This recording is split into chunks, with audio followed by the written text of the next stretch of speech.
All right, it's 2 p.m. right now. We will start with our last session for today.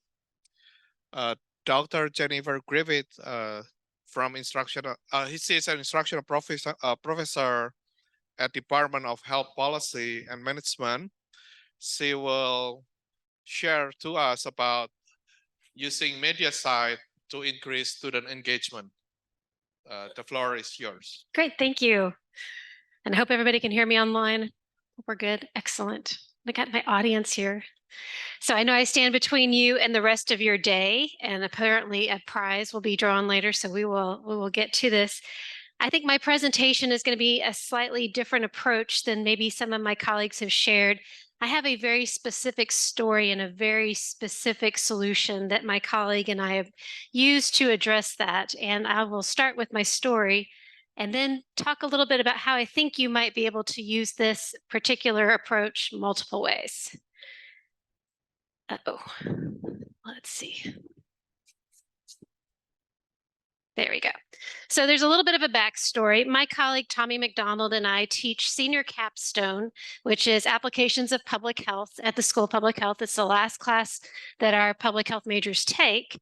And it is a team-based case competition. So they're given a case file at the beginning of the semester, spend several weeks developing a proposal, presenting an intervention strategy, all of the different pieces around that.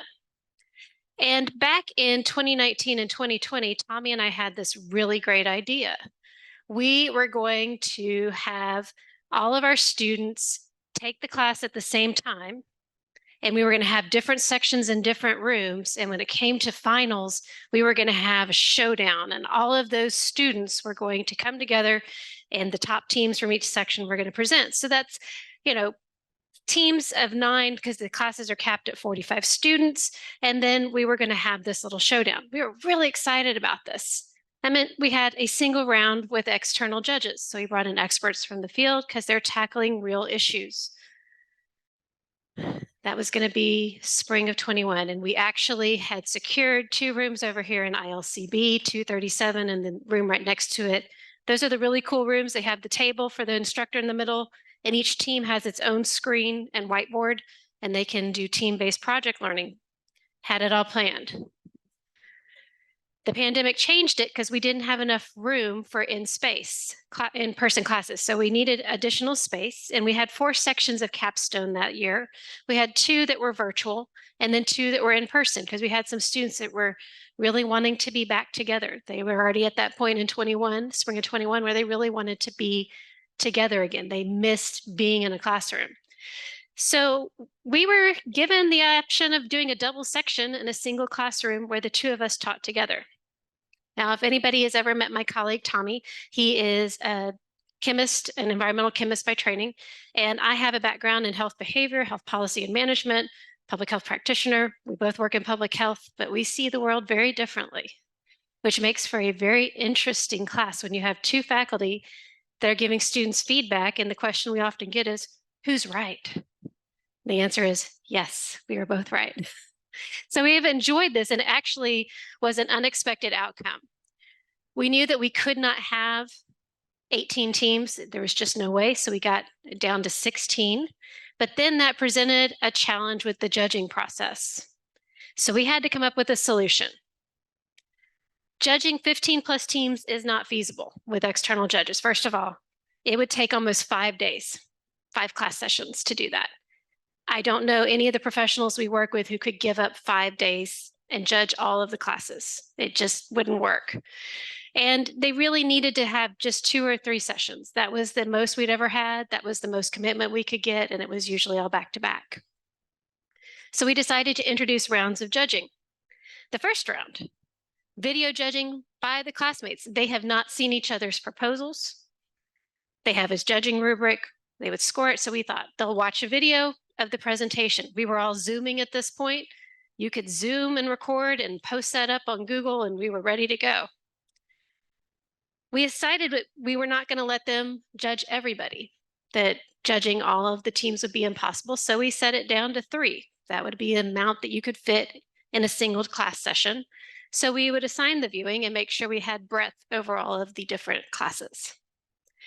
Then the top 6 teams would be those that would be brought forward in front of the external judges. So 2 rounds, we were super excited. We thought, yes, we've got a solution.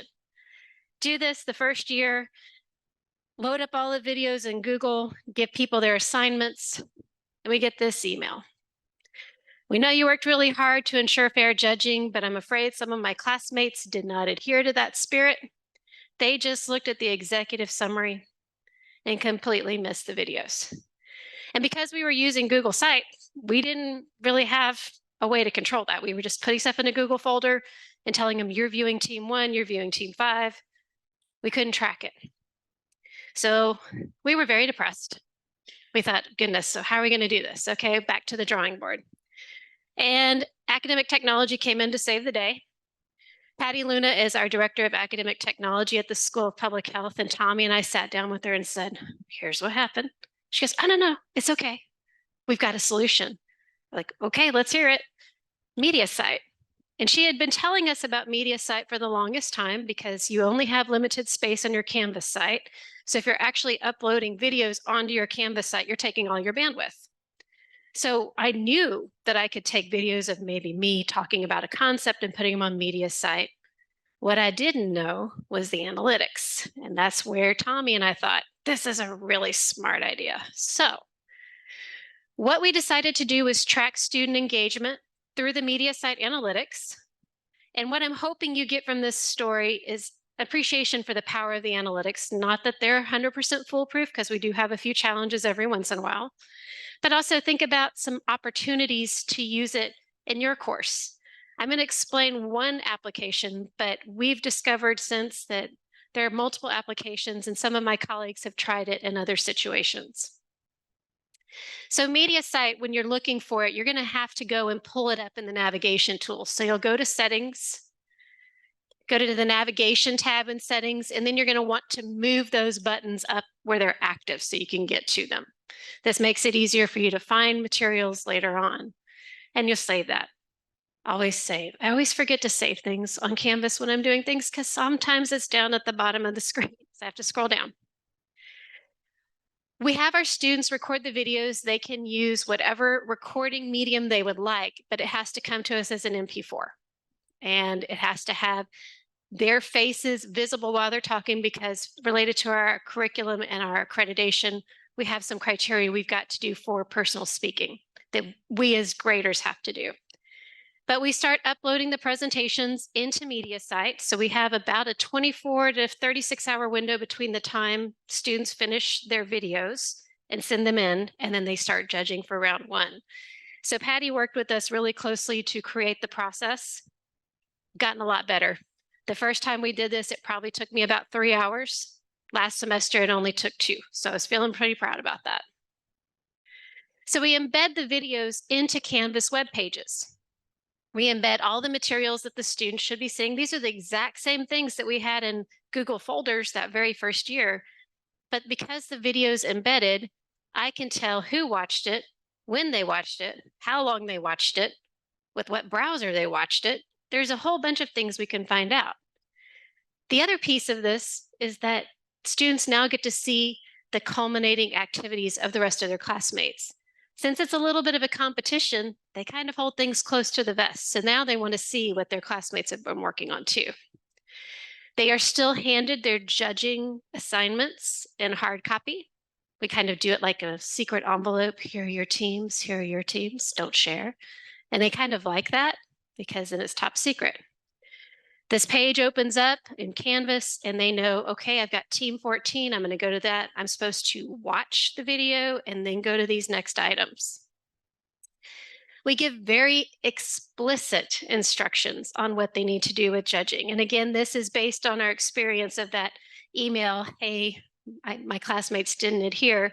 So we tell them, you've got a whole class period to watch this. There are implications if you do not watch the full video. We do tell them multiple times, yes, we know. I still chuckle when students think that we can't tell when they've been in Canvas or not. I was on Canvas all night last night and I couldn't find something. I'm like, system shows you haven't logged in 2 weeks. That's a hard thing to find, but that's some of the situations we run into. We give them the deadline, and it usually aligns with the end of their class period, maybe a little bit longer, depending on whether it's spring or fall semester, depends on how quickly we have to turn around the results of the judging for round one. Fall semester is always a little trickier. When they go into the judging form, which is a Qualtrics form, they are also reminded they must watch the full video. It is in bold. And we remind them that not doing so is honor council violations. These are seniors. They're about to walk out into the real world. They should understand the implications for not doing the work that's expected. So we do not hold back on being very transparent, saying this is not negotiable. If you do not do this, this will happen. So first time we did it this way, Tommy and I were in the office when the judging opened, and we're hitting refresh on the computer to watch students start opening up the videos. It was really exciting. I think I was a little bit nerdier about it than Tommy, but that's just me. So it came time to start pulling down analytics, and you can look at analytics directly through the Mediasite application within Canvas. You click on the analytics view, and it'll show you who's been viewing and how often. It'll also give you an idea of the hits and the amount of time people have been watching. This doesn't answer the question of, did that person watch everything they were supposed to? This is where it's still a little messy and a little bit manual, but it works for the class that we're talking about.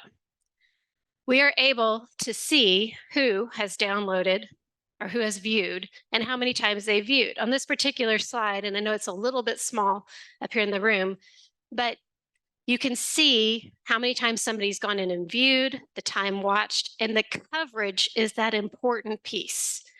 If you have a 14-minute video and they've only watched 7 minutes, they have not completed the assignment. But this still wasn't enough information to make it easy for us to answer the question, did students finish the assignment?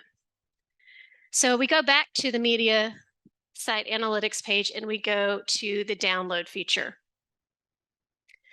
And what I'm about to show you is some real Excel output, but where you see student IDs, if you look closely, they are fake IDs because there's nothing that looks like ANMUIN. So I'm just going to clarify that I'm not violating FERPA. You get a spreadsheet that has multiple tabs. So you get a report summary, tells you how many times people watched it, the number of times, the average time they've watched, and if the last time somebody watched. That's pretty good high-level data. You can also see when people were really active, and as we expected, that first round of judging, which was between the 15th and the 1st, was really high. Between May 1st and the 6th, there was a final paper assignment, and a lot of students re-accessed videos to look at them. If you want to figure out if your students are using certain types of browsers and technology, you can also see what kind of systems they're using, what browsers they're using. If you have a student that is continually having issues with the websites, this might give a little bit of insight. I thought it was really interesting. This class, we had 4 students that completely watched everything on their iPhones. So little bitty screens, but they do that. This is the data. This is the stuff that we like. So first column, of course, are the faked usernames, but you can see we've got different columns, number of views, total time watched. In that column, percent watched, that's the magic column. That's what tells us whether or not they have completed their assignments. But there's a lot of students here. And in fact, when I downloaded this, I thought there were only supposed to be 15 to 14 views per video. What happened? So if you see all these highlighted, these are people that were just interested. They got really excited. They just wanted to see what their classmates were doing. So we have a system now where I have the judging assignments in a spreadsheet by UIN, and I can go through and quickly code out which things are real and which things aren't. So even with those that are in yellow bopping out, we had pretty good coverage. 96% to 100%. But that wasn't always the case. So out of 270 required viewings, and this was in fall of 21, 97% of our students met the acceptable threshold. And a lot of them watched extra videos. In fact, we had one student in that class that was so excited, they watched everybody's video twice. It was great. So they knew very well when their classmates came up that were in the top 6 what their particular assignment was about.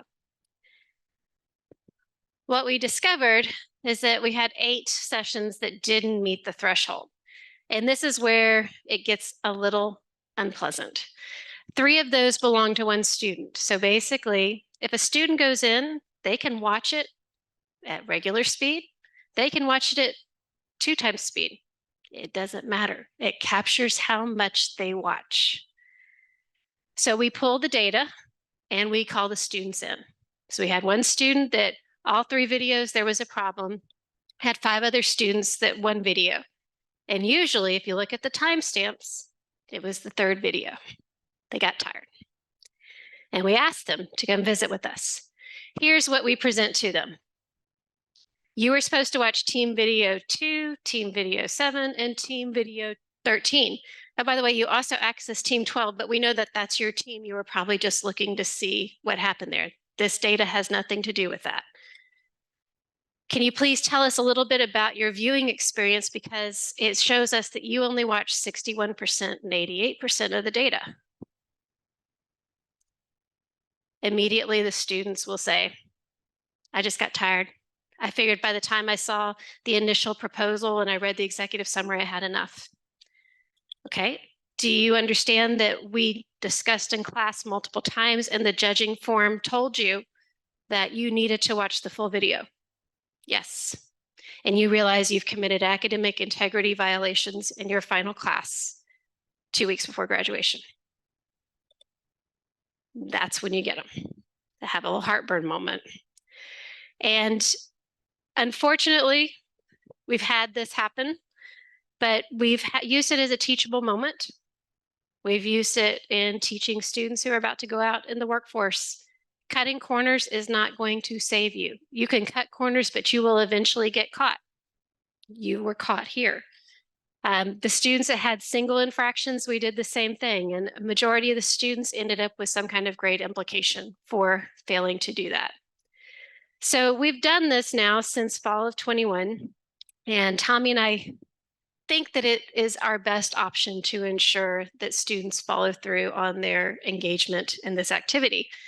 And I checked, and we checked again. And so for fall and spring, we're pretty much meeting the same thresholds, 95 and 97%. And interestingly, the students that typically fail to meet the thresholds are the ones that we struggle to have engage fully the entire semester. They're the ones that may have multiple absences that we've tried to engage multiple ways. So our goal this semester is to try to be more proactive when we start seeing that pattern and really make sure that these students are aware that there's no corner cutting here, that it will be observed. And we've discussed that we're probably going to present data when we get to this portion of the class every semester. Somebody thinks they're not going to get caught. Guess what? I say this with a little bit of a caveat. We did discover one snafu in the system, and that happened this past semester in the spring semester. And the only reason I caught it is because 4 students had 0% on one particular viewing, but the time window was correct for the viewing. And they were all using the same kind of system to check.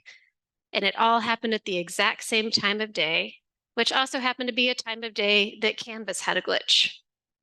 So I say that with a caveat that this is not 100% fail-proof, nothing ever is. But at the same time, we were able to discern what had really occurred by looking at the data, and those students were not held accountable for a snafu in the data system. So we like the approach. We're going to keep using it, but a couple things to think about with this tool. There are a couple things I think we could do as faculty in our classes that might help students. It really works well when video requirements are not the same.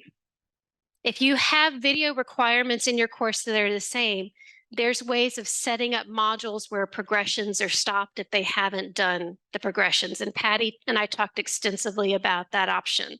It didn't work because everybody had different judging assignments. So if somebody's judging or doing some kind of assignment where the videos are not the same, this will really work. And if there's not a need to restrict access. If you need to restrict access, there's other features in Canvas that are probably better than using this. And again, the sequence progression doesn't work here, although we have found that more and more students want to watch them all. They'll watch their required 3 and then they go back and they start watching the others, and they might scrub through those a little faster, and then they have higher or lower % rates of completion. Where I think this might help us as faculty thinking forward, what if we really need students to watch a video on a specific subject? What if they need to do some kind of preparation for a lab and they need to have watched a video, something about lab safety, something about how some things are going to happen, and you need that as an entry ticket in order to get into the classroom? That's one way this might be applied. Or if they need something complete in order to be eligible to do something else. So maybe you have a class-based project where in order to be the leadership of that team, they have to have completed a module on X, Y, or Z. You can set it up where they have to show that they've completed that particular video in order to progress. Another area I think we might be able to use this is remediation. So a lot of times when we have large classes and students struggle on some type of assessment, it's really hard to do personalized one-on-one remediation, especially if you have large classes. But if you know that a student struggled with a particular concept in your class and you've already created a YouTube video, and let's say that you're going to give them a chance to maybe retake or start using that as a way to earn points back on an assessment, you can ensure that they've completed that remediation video so that at least that teachable moment, that reteaching of a concept has occurred before they attempt again, rather than just going again and again, kind of like we do on train track videos. Yeah, we all do that. Train track quizzes. And then thinking about some of the things that have been shared earlier, videos that have helped students in the past. Joanna shared some videos that were used in the STEM chemistry series and what videos are being most accessed.